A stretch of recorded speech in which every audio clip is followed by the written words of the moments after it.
जगभरामध्ये उच्छाद मांडणाऱ्या Donald Trump यांना थेट धमकी दिलेली आहे चीनचे राष्ट्राध्यक्ष शी जिनपिंग यांनी। सध्या डोनाल्ड ट्रम्प चीनच्या दौऱ्यावरती आहेत। म्हणजे हे असं पहिल्यांदाच मी बघतोय की ट्रम्प सारख्या एखाद्या व्यक्तीला जे दुसऱ्या देशात गेलेत आणि तिथल्या अध्यक्षांनी त्यांना धमकी दिली आहे। धमकी देण्याचं कारण तैवान होतं। ट्रम्प यांचा तैवानमध्ये वाढता हस्तक्षेप बघता जिनपिंग यांनी त्यांना चांगलं सुनावलंय। 2 दिवसांच्या बीजिंग समिटसाठी डोनाल्ड ट्रम्प सध्या चीनच्या दौऱ्यावरती आहेत। इथेच ट्रम्प आणि शी जिनपिंग यांच्यामध्ये भेट झाली आणि त्यावेळीच तैवानच्या मुद्द्यावरून शी जिनपिंग यांनी थेट डोनाल्ड ट्रम्प यांना इशारा दिलाय। तैवानचा मुद्दा जर नीट हँडल केला नाही तर त्यावरून आपल्यात युद्ध भडकू शकतं अशी थेट धमकी शी जिनपिंग यांनी दिलेली आहे। आणि जर तैवानचा मुद्दा चांगल्या पद्धतीने हँडल झाला तर आपले रिलेशन हे स्टेबल राहतील, पण जर मिसलीड करण्याचा प्रयत्न केला तर मात्र परिस्थिती बिघडू शकते असं शी जिनपिंग यांनी ट्रम्प यांना अगदी तोंडावरती सांगितलंय। आता हे सगळं सांगायला हिंमत लागते। तैवानवरून चीन आणि अमेरिका का लढतायत? एका छोट्याशा तैवानमध्ये या दोन्ही देशांचे काय इंटरेस्ट आहेत आणि शी जिनपिंग यांनी नेमकी कशी धमकी दिलेली आहे डोनाल्ड ट्रम्प यांना, हे सगळं सविस्तर समजून घेऊयात या व्हिडिओमधून। नमस्कार, मी अमोल किन्होळकर, आपण पाहत आहात महाराष्ट्र टाइम्स ऑनलाईन। 14 मे 2026 रोजी बीजिंगमधल्या Great Hall of the People येथे लाल गालीचा अंथरून डोनाल्ड ट्रम्प यांचं स्वागत झालं।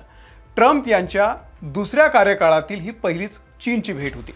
जगभरातील मीडियाला अपेक्षा होती की व्यापार युद्ध आणि इराणमधल्या तणावावरती काहीतरी तोडगा निघेल, परंतु कॅमेरे आणि पत्रकारांच्या समोर हस्तांदोलन करणाऱ्या या 2 नेत्यांमध्ये बंद दाराआड जे घडलं ते जगाला हादरवून टाकणारं होतं। शी जिनपिंग यांनी केवळ सावधानगिरीचा इशारा दिला नाही तर एक अंतिम धमकी दिली। काय घडलं होतं या 2 तासांच्या बैठकीमध्ये? बीजिंग समिटच्या पहिल्याच दिवशी 2 तास चाललेल्या द्विपक्षीय बैठकीमध्ये शी जिनपिंग अत्यंत आक्रमक भूमिकेमध्ये होते।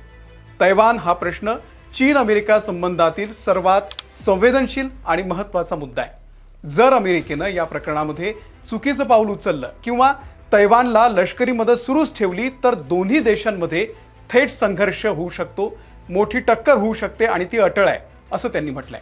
त्यामुळे दोन्ही देश अत्यंत धोकादायक परिस्थितीमध्ये पोहोचतील असं म्हणताना जिनपिंग यांनी क्लॅश आणि कॉन्फ्लिक्ट या शब्दांचा वापर करून अमेरिकेला थेट युद्धाची धमकी दिलेली आहे। ट्रम्प यांनी तैवानला 11 अब्ज डॉलर्सची शस्त्र देण्याचा जो निर्णय घेतलेला होता त्यावरती जिनपिंग कमालीचे संतापलेले होते। अमेरिका आणि चीनच्या मैत्रीमधला सर्वात मोठा अडथळा तैवान आहे। अमेरिकेला त्यातल्या त्यात ट्रम्प यांना आता चीनला सोबत घ्यायचं आहे, कारण त्यांना माहिती आहे की चीनशी वैर घेऊन आपल्याला फार काळ काही करता येणार नाही। त्यामुळे ही मीटिंग झाली, पण चीनचा स्टँड हा पक्का आहे की तैवानवरती नो कॉम्प्रोमाइज।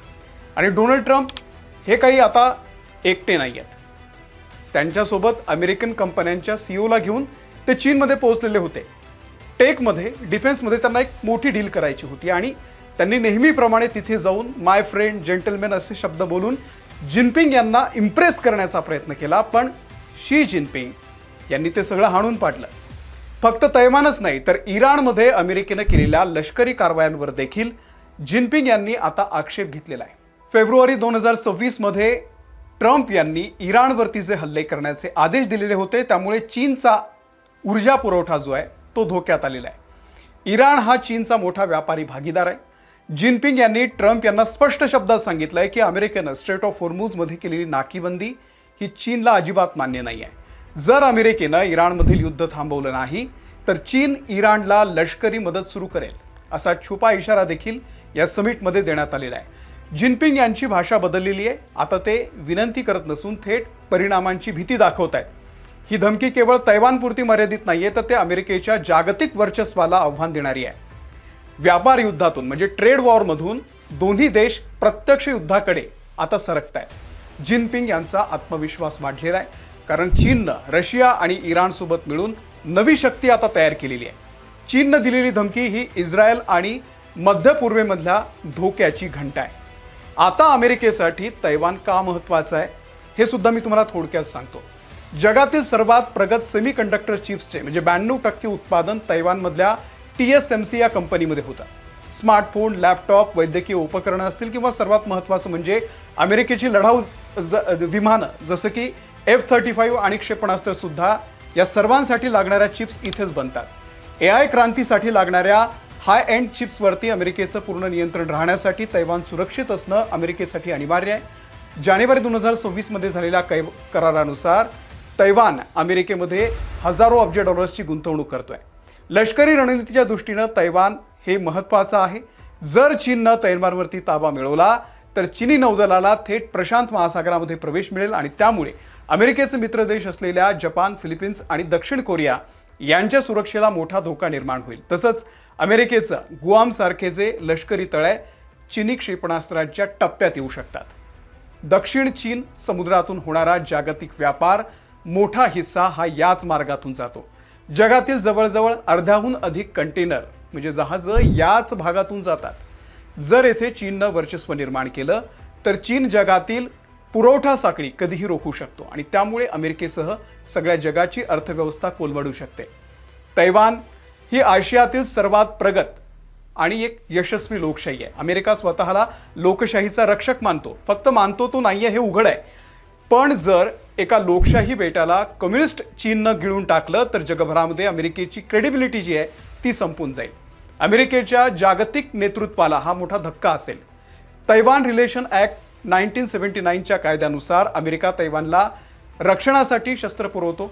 अलीकडेच 2025-26 मध्ये सुद्धा ट्रम्प प्रशासनानं तैवानला 14 अब्ज डॉलर्सपेक्षा जास्त किमतीचे नवीन शस्त्रांचं पॅकेज जाहीर केलेलं आहे। अमेरिका या कठीण प्रसंगी तैवानच्या मागे उभे राहिलेले आहे, तर जपान आणि दक्षिण कोरियासारखे मित्र देश अमेरिकेवरील विश्वास गमावतील आणि स्वतःचे अण्वस्त्र कार्यक्रम सुरू करू शकतात, ज्यामुळे जगामध्ये अस्थिरता निर्माण होऊ शकते। आता शी जिनपिंग यांनी ट्रम्प यांना दिलेल्या या इशाऱ्यानंतर जागतिक राजकारणामध्ये मोठे बदल घडू शकतात। चीन आता तैवानच्या भोवती आपली नौदलाची जी नाकेबंदी आहे ती अधिक कडक करू शकतो। त्यामुळे अमेरिकन नौदल आणि चीनी नौदल समोरासमोर येण्याची शक्यता जास्त आहे। अमेरिकेनं चीनी AI आणि सेमीकंडक्टरवरती बंदी घातलेली आहे। जिनपिंग यांच्या धमकीनंतर चीन आता रेअर अर्थ मेटल्सच्या निर्यातीवरती कायमची बंदी घालू शकतो, ज्यामुळे अमेरिकन उद्योगांचं कंबरड मोडू शकतो। दोन्ही देशांमधील तणावामुळे कच्च्या तेलाच्या किमतीमध्ये मोठी वाढ होऊ शकते। जर इराण आणि तैवान हे दोन्ही फ्रंट उघडले जर चीननं, तर जागतिक शेअर बाजार कोसळण्याची भीती सुद्धा तज्ज्ञांनी व्यक्त केलेली आहे। डोनाल्ड ट्रम्प यांनी या धमकीला आपल्या खास शैलीमध्ये उत्तर दिलेलं आहे। त्यांनी जिनपिंग यांना मित्र म्हटलं, माय फ्रेंड ते नेहमी म्हणतात सगळ्यांना, आणि तसं म्हटल्यानंतर अमेरिका आपल्या मित्रांना म्हणजे तैवानला एकटं सोडणार नाही हे सुद्धा डोनाल्ड ट्रम्प यांनी यावेळी स्पष्ट केलंय। ट्रम्प यांच्या अमेरिका फर्स्ट या धोरणामुळे ते चीन समोर झुकण्याची शक्यता कमीच आहे। मात्र अमेरिकेच्या सर्वोच्च न्यायालयानं ट्रम्प यांच्या टॅरिफ लावण्याच्या अधिकारांवरती काही मर्यादा आणलेल्या आहेत, ज्याचा फायदा चीन घेण्याचा प्रयत्न करतोय। बीजिंग समिट 2026नं हे सिद्ध केलंय की चीन आता जगाची दुसरी सर्वात मोठी शक्ती बनून गप्प बसणार नाही, तर दिलेली धमकी शी जिनपिंग यांनी दिलेली जी धमकी आहे ती केवळ शाब्दिक बुडबुडा नाहीये, तर ती नव्या जागतिक संघर्षाची नांदी आहे। जर आगामी काही महिन्यांमध्ये मुत्सद्दीगिरीनं हा प्रश्न सुटला नाही तर 2026 हे वर्ष तिसऱ्या महायुद्धाची ठिणगी पडलेलं वर्ष म्हणून ओळखलं जाऊ शकतं। तुम्हाला चीन आणि अमेरिकेतल्या या सुप्त संघर्षाविषयी नेमकं काय वाटतंय आम्हाला कमेंट करून नक्की सांगा। आमच्या महाराष्ट्र टाइम्सच्या यूट्यूब चॅनलला जर तुम्ही सबस्क्राईब केलेलं नसेल सबस्क्राईब करा। आम्ही फेसबुकवरती आहोत, इंस्टाग्रामवरती आहोत, एक्सवरती आहोत, तिथेही फॉलो करा। धन्यवाद।